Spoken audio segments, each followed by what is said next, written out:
నేనొచ్చేసినా. ఏందక్కా ఇన్ని రోజులు ఎక్కడ పోయినావు అనుకోకండి. అబ్రాడ్ లైఫ్ అంటే తెలిసిందే గదా! ఉరుకుల పరుగుల రాజ్యం. ఈరోజు మినీ వ్లాగ్ ఏందంటే పొద్దుగాలనే లేషినా. ఎందుకంటే నాకు షిఫ్ట్ ఉంది గాబట్టి. మార్నింగ్ 7కి షిఫ్ట్ అంటే నేను మా ఇంటి దగ్గర నుంచి 5:30కి స్టార్ట్ గావాలి. అంటే నేను 5కి లేవాలి. ఎందుకంటే నాకు కార్ లేదు గాయ్స్. నేను బస్‌లోనే ట్రావెల్ జేయాలి. సో, ముందు రోజే ప్రిపేర్ చేసుకున్న బ్రేక్‌ఫాస్ట్ బస్‌లో తినుకుంటూ అట్లా ఎళ్తుంటే మా ఫ్రెండ్ కలిసింది మధ్యలో. మా ఫ్రెండ్‌కొక హాయ్ చెప్పేసుకోండి. మంచిగా హాఫ్ ఎన్ అవర్ అట్లా టైమ్ పాస్ చేసుకుంటూ, నవ్వుకుంటూ ఎళ్తున్నాం. మరి మార్నింగ్ 5కి లేషినా అంటే బ్రష్ చేసుకోవడమే ఎక్కువ. ఇంకా మేకప్ ఏం చేసుకుంటాం జెప్పండి. అందుకే లైట్‌గా lip balm and lip liner పెట్టుకున్నా. తనకంటే ఫస్ట్ నా స్టాపే వచ్చింది. సో, నా స్టాప్ దగ్గర ఇద్దరం దిగి కాఫీ షాప్‌కైతే ఎళ్ళినాం. మన అకౌంట్‌లో పైసలున్నా లేకపోయినా ఇది మాత్రం ఖచ్చితంగా ఉండాలి. ఇంకా 10 మినిట్స్ టైమ్ ఉంది గదా! అని జెప్పి మంచిగా ముచ్చట్లు పెట్టుకుంటూ, నవ్వుకుంటూ అట్లా కాఫీ తాగుకుంటూ బయటికెళ్ళినాం ఇంకా. ఇంకా షిఫ్ట్ అయిపోయి 8 అవర్స్ తర్వాత బయటికొచ్చినా. క్యాప్చర్ చేయలేదు. ఎందుకంటే we are not allowed to capture the videos in our workplace. మళ్ళీ యాజ్ యూజువల్ బస్ ఎక్కి ఇంటికెళ్తున్నా.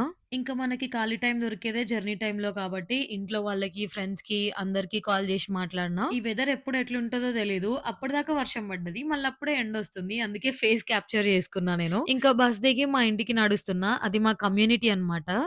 ఫుల్ గాలొస్తుంది. అందుకే నా ఫేస్‌లో ఎక్స్‌ప్రెషన్ అట్లుంది. నేను నడవడమే ఎక్కువ అంటే నా చేతిలో నా bag, year cuffs and water bottle. ఇంటికైతే వచ్చేసిన గైస్. నెక్స్ట్ ఏం చేసినో నెక్స్ట్ వ్లాగ్‌లో చెప్తా. Thank you for watching this video.